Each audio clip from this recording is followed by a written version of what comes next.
Accuracy, balance, credibility. यो हो ABC news. म कविराज विसी। कार्यक्रम हो अपरेसन बिग न्यूज। सत्य समाचार खोज्ने, तथ्य प्रस्तुत गर्ने र प्रस्तुतिलाई सन्तुलित बनाउने हाम्रो प्रतिज्ञा हो। यही प्रतिज्ञा पूरा गर्ने खरो प्रयास हो अपरेसन बिग न्यूज। जनसरकारका हरेक विषयलाई हामी बिग न्यूज बनाउँछौँ र हरेक बिग न्यूजको अन्तर्कथा खोज्दै दर्शकका अगाडि अपरेसन गर्छौँ। फरक समाचार र गहिरो समाचार दिने हाम्रो प्रयास निरन्तर जारी छ।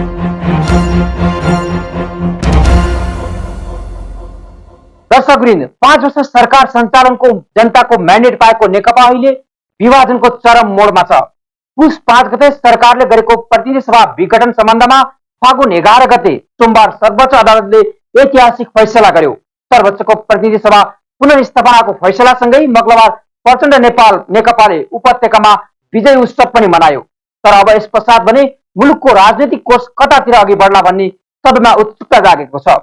मंगलबार ओली समूहको स्थायी समितिको बैठकले सर्वोच्चको फैसला बमोजिम तोकिएको समयभित्र संसद अधिवेशन बोलाउने निर्णय गरेको छ। प्रचण्ड नेपाल नेकपाले भने राष्ट्रिय सहमतिका साथका लागि प्रतिपक्ष दल लगायत ओलीसँग पनि संवाद गरेर अघि बढ्ने जनाएको छ। प्रतिनिधि सभा पुनर्स्थापनासँगै सबै राजनीतिक दलहरूले आफ्नो रणनीतिक तयारीमा थप तीव्रताका साथ अघि बढाएका छन्। यता भने सरकार समीकरणको बहस पनि यति बेला जोड तोडले तातिएको छ। आज हामी सर्वोच्च अदालतले प्रतिनिधि सभा पुनर्स्थापित गरेपछिको अवस्था र राजनीतिक दलहरूबीच भएको राजनीतिक समीकरणका विषयमा केन्द्रित रहनेछौँ कार्यक्रम बिग न्यूजमा।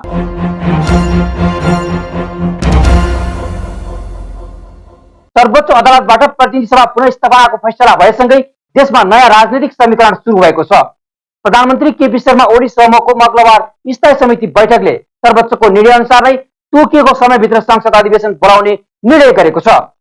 यसरी नेकपा प्रचण्ड नेपाल पक्षले भने राष्ट्रिय सहमतिका लागि वार्ता गर्दै सो अनुसार अघि बढ्ने जनाएको छ।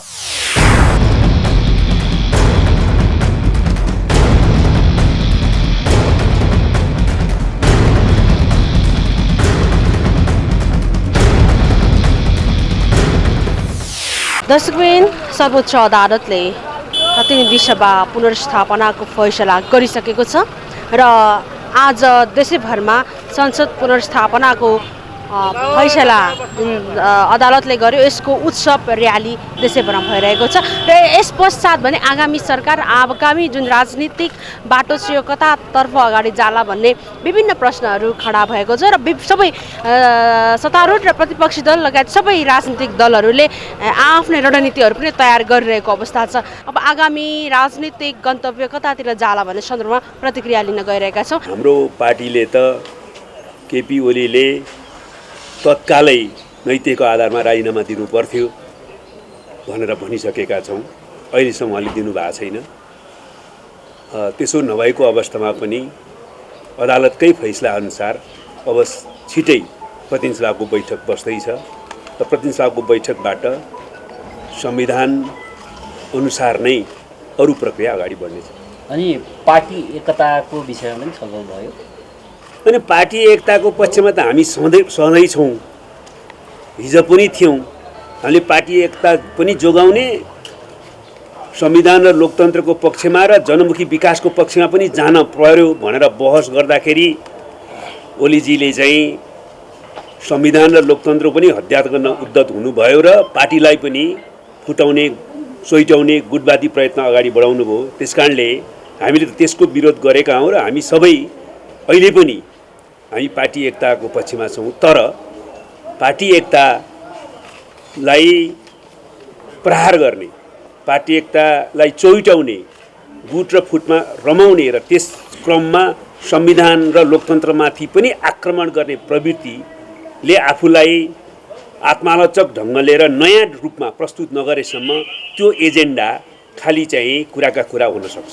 अनि स्वाभाविक रूपमा हामीले पहिलादेखि भन्दै आइराखेका छौँ कि यो प्रतिगमनको विरुद्धमा पनि हामी सबैसँग संयुक्त भएर आन्दोलन गर्न चाहन्थ्यौँ। नेपाली काङ्ग्रेसले निर्णय गर्न अथवा निर्णय नलिएको कारणले त्यो सम्भव भएन र हामी संयुक्त प्रहारको नीति लिएर आन्दोलन अगाडि बढायौँ। अब अहिले प्रतिनिधि सभा पुनर्स्थापित भइसकेको स्थितिमा अब कसरी अगाडि बढ्ने, यो संविधानको प्रभावकारी कार्यान्वयन र लोकतन्त्रको अभ्यासको दिशातिर अगाडि बढ्न र देशलाई राजनीतिक अस्थिरता होइन स्थिरताकै दिशातिर अगाडि बढाउनको निम्ति हामीले मिलेर जानुपर्छ। अब लोकतन्त्रवादी सबै शक्तिहरू संविधानका रक्षाका प्रश्नमा त्यो अविश्वासको प्रस्तावको बारेमा आवश्यकता परे हामी नयाँ ढङ्गले सोध्छौँ। आज संसद दलको बैठक पनि बस्दै हो। आज संसद दलको बैठक अहिले हामी बस्दैछौँ र म के कुरा पनि स्थायी कमिटीको एउटा निर्णय तपाईँहरूलाई जानकारी गराउन चाहन्छु भने यो नयाँ सन्दर्भमा पार्टीको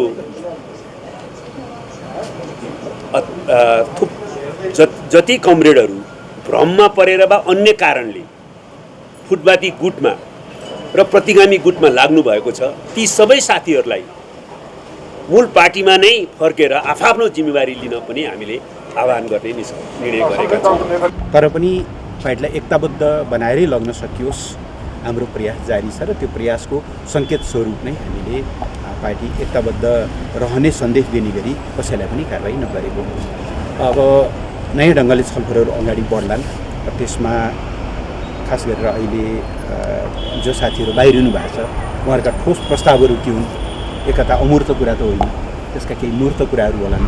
उहाँहरू कसरी ती विषयहरूलाई अगाडि सार्न चाहनुहुन्छ, राष्ट्रिय राजनीतिलाई अगाडि लैजाने बारेमा उहाँहरूको बुझाइ के हो। अब सुनिरहेका छौँ हामीहरूले नेपाली काङ्ग्रेससँग सत्ता समीकरणको बारेमा छलफलहरू चलिरहेको छ भन्ने पनि सुनेका छौँ। अब छलफल चल्नुलाई अस्वाभाविक मान्दैनौँ, तर त्यही बाटोमा हिँडियो भनेदेखि त एकताका ठाउँहरू त कहाँ बाँकी रहलान् र होइन। त्यो उहाँहरूका पनि कुराहरू सुनेर हामीले आवश्यक प्रतिक्रियाहरू दिन्छौँ। हाम्रो तर्फबाट मैले अस्तिदेखि पनि भनिरहेको छु, हामी सदैव एकताका पक्षमा छौँ र एकताबद्ध ढङ्गले नै अगाडि बढ्न सकिन्छ। तर त्यो एकताको आधार सही विचार, सही सिद्धान्त, सही राजनीति, कसरी एउटा राजनीतिक निकास दिने। एउटा हामी कहाँ कहिलेकाहीँ कस्तो पनि देखिएको छ भनेदेखि 2067 साल असारमा तत्कालीन प्रधानमन्त्री माधव कुमार नेपालले रहेका दिनहरू 17 चोटिसम्म संसदमा प्रधानमन्त्रीको निम्ति चुनाव भयो। अनिर्णित रहेको अवस्था पनि हामीलाई थाहा छ। मुलुकलाई त्यो ढङ्गले अन्यलमा राख्नु हुँदैन। यस पछाडिको परिदृश्य के भन्ने कुरालाई प्रश्न नपारिकन चाहिँ जिम्मेवार मान्छेले त्यतिकै जिम्मेवारीबाट पन्छिनु मिल्दैन। दुवै अध्यक्षले पार्टी एकीकरण गर्ने विषय उठाउनु भएन। पार्टी त विभाजन भइसक्यो, अब मिल्न सक्दैन भन्ने कमरेड प्रचण्डको भनाइ आयो र पार्टी फुटाएको हामीले होइन, फुटाएको केपी ओलीले भनेर भन्नुभएको छ र पार्टी फुटाउने काम प्रचण्ड माधवहरूले हो भनेर भन्ने यतातिर भनेको छ। अनि साइड बाई साइड पार्टी फुटाउने वामदेव हो भनेर भने दुवै थरीले आफ्नो आफ्नो तरिकाले भन्नुभएको छ र जसले जे काम गर्नुभएको छ त्यसको जिम्मा नलिने चलन छ। त्यो राम्रो भए मात्रै आफूले जिम्मा लिने, नराम्रो भयो भने त्यसको दोष चाहिँ अरूलाई लगाउने। आफै गरेका काममा पक्षपोषण गर्न सकिएन भने उहाँको कामलाई सहयोग गर्नेहरूलाई अगाडि सार्ने, उनीहरूले गर्दाखेरि नै यो सबै भएको भनेर भन्ने चलन छ। एउटा हुँदाखाँदाको चाहिँ पार्टी नेपाली जनताले विश्वास गरेको त्यस्तो पार्टीलाई फुटाएर उहाँहरू हिँड्नुभएको छ। यो पुनर्स्थापनाले यो बिचमा भएका क्रियाकलापहरूलाई पनि पुनर्स्थापित गर्नुपर्छ। यद्यपि सर्वोच्च अदालतले गरेको निर्णय हाम्रो पार्टीभित्र लागू हुँदैन, पार्टीभित्र पार्टीको विधान लागू हुन्छ। त्यसो भएर पार्टीका नेताहरूले त्यो गर्नु भएन भने हामी पार्टी एकता राष्ट्रिय अभियानमा सामेल भएकाहरूले यो एकता गर्नको निम्ति पहल कदमी हामी गर्छौँ र यो निरन्तर अगाडि बढ्छ। जसले मैले जितेको छु भनेर भन्नुभएको छ उहाँबाट सुरु हुनुपर्ने हो। त्यहीबाट हामीले हाम्रो कम्युनिस्ट आन्दोलनको निरन्तरता र नेपाललाई समाजवादमा लाने यात्रालाई अगाडि बढाउँ। तपाईँहरू भुलवश भ्रम या दबाब जेसुकैले जानुहोस्, बिना आग्रह र पूर्वाग्रह यही मूल पार्टी हो, आफ्नो मूल घरमा आउनुहोस्। अब हामी नेपाल कम्युनिस्ट पार्टी नेकपालाई केपी र केपीहरू बाहेकको नेपाली जनताको एउटा क्रान्तिकारी कम्युनिस्ट पार्टीका रूपमा अगाडि बढाउन चाहन्छौँ। अब केपी प्रवृत्तिलाई पराजित गरेपछि केपीका भ्रममा, लोभमा, दबाबमा विभिन्न ढङ्गले केपी गुटमा रहनुभएका इमान्दार कम्युनिस्ट नेताहरू केपी ओलीजीले जो उहाँले जो अहङ्कार प्रस्तुत गर्नुभयो, उहाँले जो प्रतिगमनतर्फ कदम चाल्नुभयो, एक प्रकारले निरङ्कुश र अधिनायकवादी जो कदम चाल्नुभयो, सर्वोच्च अदालतको निर्णयले त्यो धाराशाही भएको छ। उहाँ चाहिँ हार्नु भएको छ, देश जितेको छ। यस्तो अवस्थामा एउटा म उहाँलाई सुझाव दिन चाहन्छु, उहाँ सक्नुहुन्छ भने पार्टी एकताको लागि, पार्टीको रक्षाको लागि, यो देशको उज्जवल भविष्यको लागि र आफ्नो इतिहासको बचे खुचेको चिजलाई जोगाउनको लागि उहाँले राजीनामा दिने र एउटा निकास खोल्ने र त्यो भइसकेपछि संसदीय दलको नेता स्वतः नेपाल कम्युनिस्ट पार्टीको अध्यक्ष आदरणीय प्रचण्डजी हुनुहुन्छ र अहिले हाम्रो संविधानमा स्पष्ट रूपमा के व्यवस्था गरेको छ भनेपछि 67 को धारा 1 देखि 7 सम्म त पहिल्यै धारामा 1 मा के व्यवस्था गरेको छ, जुन पार्टीको संसदीय दलको नेता बहुमत प्राप्त गरेको हुन्छ उहाँको नेतृत्वमा सरकार बन्ने स्थिति बन्छ। त्यसकारणले नैतिकताको आधारमा भन्नुस्, आफू बचे खुचेको इतिहासको रक्षाको लागि भन्नुस्, सबै राजनीतिक पार्टीहरू, नागरिक समाज, पत्रकार, बुद्धिजीवीहरू, कानुन व्यवसायीहरू सबैजना हामी बधाईका पात्र भएका छौँ। हामी सबै नेपाली खुसी भएका छौँ र एउटा ब्ल्याक होलतिर जान लागेको जो नेपालको राजनीति थियो, देशको भविष्य थियो, त्यो चाहिँ जोगिएको छ र यसको लागि तमाम नेपाली जनता र सर्वोच्च अदालतलाई हार्दिक बधाई ज्ञापन गर्न चाहन्छु। अब हाम्रो पार्टीका अध्यक्ष कमरेड प्रचण्डले खड्गप्रसाद ओलीलाई नैतिक आधारमा राजीनामा दिन भनेर आह्वान गरिसक्नु भएको छ, अपिल गरिसक्नु भएको छ, तर उहाँले राजीनामा दिने छाँटकाँट चाहिँ देखिँदैन। यदि दिनु भएन भने राजीनामा दिएर मार्ग प्रशस्त गर्नुभयो भने बेग्लै कुरा, होइन भने त अविश्वासको प्रस्तावसम्म चाहिँ जानुपर्ने हुन्छ र उहाँले फेरि म संसद के अरे हाउस म फेस गर्छु पनि भन्नुभएको छ अरे ओलीजीले। त्यसैले यदि त्यस्तै हो भने चाहिँ त्यो बिन्दुसम्म, त्यो चरणसम्म जाने नै भयो, राजनीतिक परिस्थिति त्यो स्थितिमा जाने नै भयो। त्यहाँ पुग्यो भने चाहिँ निश्चित रूपमा चाहिँ खड्गप्रसाद ओलीलाई फेरि धुलो चाट्ने स्थिति आउँछ। खड्गप्रसाद ओलीले फेरि जसरी अहिले धुलो चाट्यो त्यसरी फेरि धुलो चाट्ने स्थिति आउँछ र त्यसपछि चाहिँ अब नयाँ सरकार गठन प्रक्रियामा जान्छ, त्यति बेला के हुन्छ फेरि त्यो थाहा छैन, अहिले भन्न सकिन्न, हुँदैन। केपी शर्मा ओलीले राजीनामा दिने बित्तिकै ओलीसँग त एकता हुँदैन, ओलीलाई त पार्टीभित्र ल्याउनु पनि हुँदैन। हामीले परिकल्पना गरेको Nepal Communist Party without Oli बिनाको नेपाल कम्युनिस्ट पार्टी त्यस्तो र यहाँ थुप्रै मान्छे यस्तो थिए, हामी एकता गर्छौँ, ओलीले हटाउनु भन्थ्यो, ओलीले हटाउनु सकेका थिएन, हटाउनु पनि कुरा हुन्थेन, ऊ त अध्यक्ष थियो है। त्यसैले ऊ चाहिँ हट्याछ र हामी यो नेपाल कम्युनिस्ट पार्टीभित्र रहेकाहरूलाई चाहिँ के अरे कुचोले बढाउनु पर्ने धुलोलाई हावाले नै बताइदिएको छ, त्यो राम्रै भएको छ। तर ऊभन्दा तलका मान्छे जो छन् उनीहरूप्रति हाम्रो गुनासो छैन, पूर्वाग्रह छैन, रिसराग केही पनि छैन। किनकि उनीहरू त ओलीको तानाशाही, ओलीको निरङ्कुशता, ओलीको अराजकताका कारणले एउटा, अर्को फेरि अलिकति व्यक्तिगत लोभ लालच पनि होला, व्यक्तिगत स्वार्थ पनि हेरे होलान्, अवसर पदको पनि आशा गरे होलान्। त्यो दुईवटा कारणले गर्दाखेरि त्यहाँ अल्मलिएर बसेका थिए, ओलीका विरुद्ध आवाज उठाउन सकेका थिएनन्। तर अब चाहिँ अब त्यस्तो छैन र यदि उनीहरू आउन चाहन्छन् भने हाम्रो पार्टीको ढोका तिनलाई खुला हुन्छ, हाम्रो पार्टीले तिनलाई स्वागत गर्छ। निश्चित रूपमा तिनीहरूको त्यो प्रवृत्ति, ओली प्रवृत्ति तिनीहरूमा पनि रहेछ भने त्यसलाई चाहिँ हामीले हटाउनु पर्ने हुन्छ।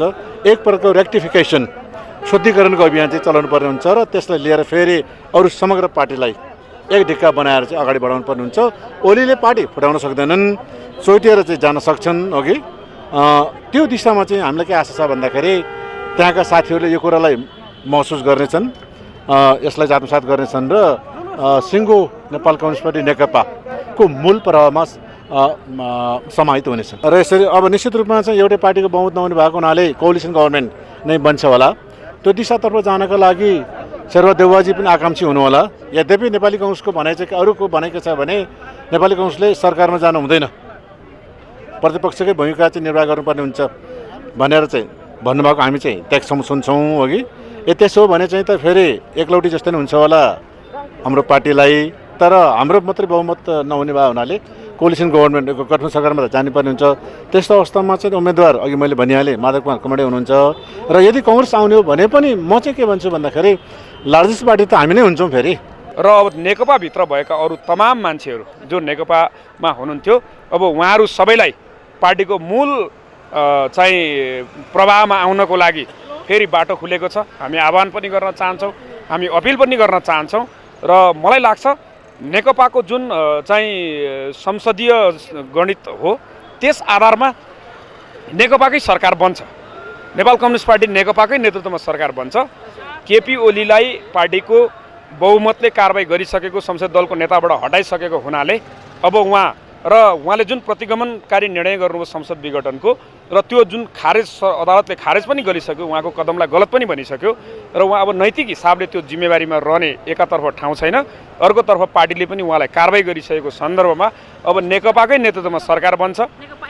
नेकपा एक्लैको नेतृत्वमा सरकार बन्छ। नेकपा एक्लैकोमा भएन भने संसदीय चाहिँ प्रक्रियामा सहभागी अथवा सार्वभौम संसदमा सहभागी विभिन्न राजनीतिक दलहरूसँग अलायन्स पनि हुनसक्छ, जोसँग हाम्रो विषय मिल्छ, मुद्दा मिल्छ, विकास र समृद्धि सुशासन भन्ने गफ होइन, रियलमा त्यसको जो कार्यान्वयनको जोसँग बढी चाहिँ प्रतिबद्धता छ त्योसँग हाम्रो सहकार्य पनि हुनसक्छ।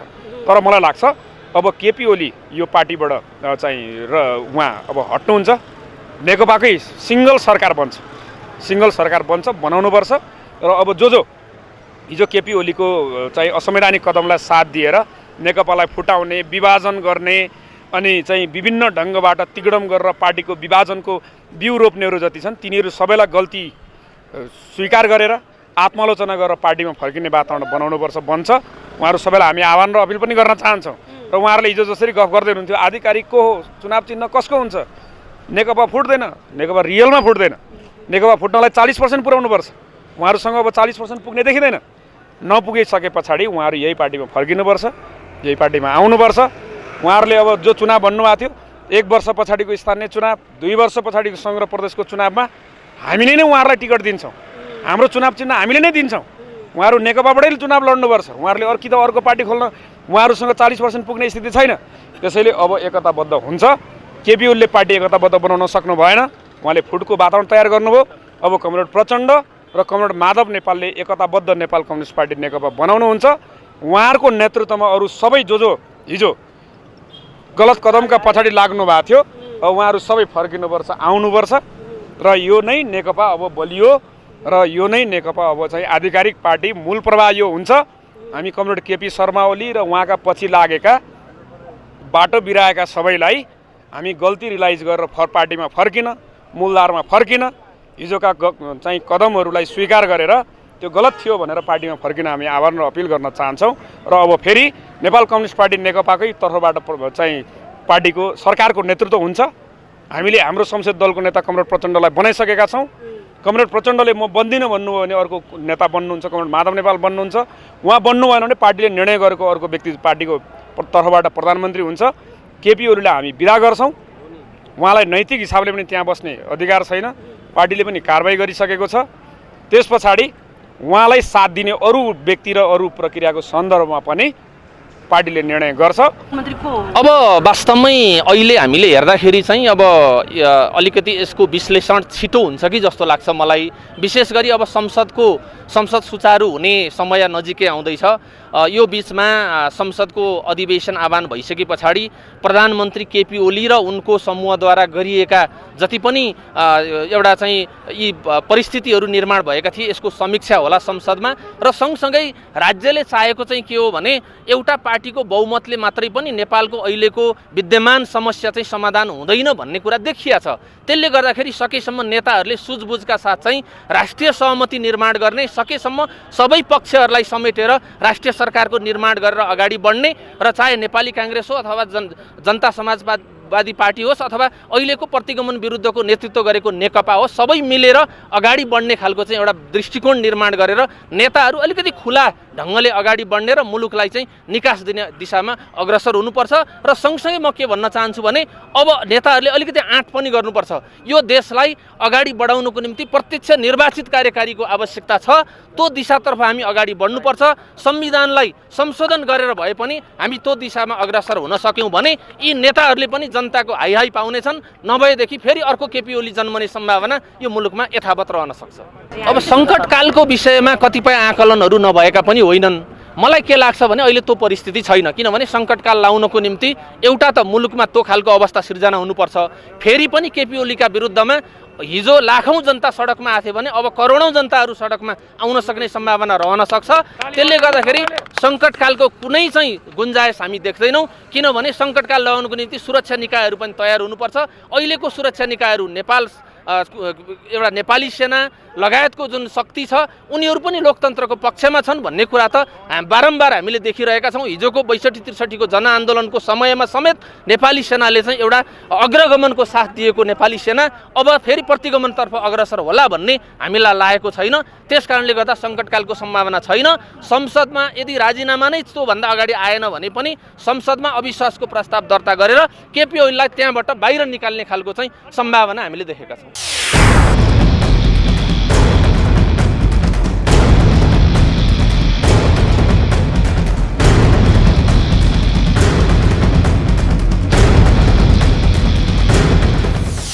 यसो त प्रचण्ड नेपाल नेकपाले ओलीको कार्यशैली तानाशाही र एकल काटे प्रविधिको भएको भन्दै अब भने पुनः विगतको पार्टी एकतालाई कायम राख्न नसक्ने, विशेष गरी विथआउट ओलीको नेकपा निर्माण गर्ने जनाउँदै आएका छन्।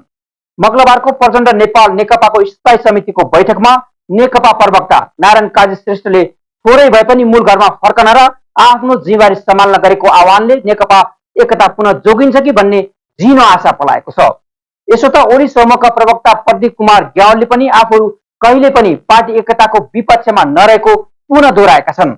नयाँ राजनीतिक समीकरण सहितको सरकार निर्माणको बहस पनि तातिएकै बेला अबको सरकार पनि नेकपाको एक्लो सरकार बन्नेछ भन्नेहरूको जमात पनि उत्तिकै रहेको छ। नेकपा अध्यक्ष प्रचण्ड भने आफू प्रधानमन्त्रीको दावेदारबाट पछि हट्न खोजे भने यस्तो अवस्थामा भावी प्रधानमन्त्री नेकपाका अध्यक्ष माधव कुमार नेपाल बन्लान् त या प्रमुख प्रतिपक्ष दल नेपाली कांग्रेसका सभापति शेरबहादुर देउबा या अरू कोही नै छ? यो भने आगामी राजनैतिक अभ्यासले निर्धारण गर्नेछ। कार्यक्रम आज सकिन्छ। भोलि अर्को बिग न्युजको साथ आउनेछौँ। गाउँ सहर दुनियाँ बिउजाउने हाम्रो अभियान जारी छ। तपाईँ एबिसी टेलिभिजन हेर्दै गर्नुहोला। नमस्कार।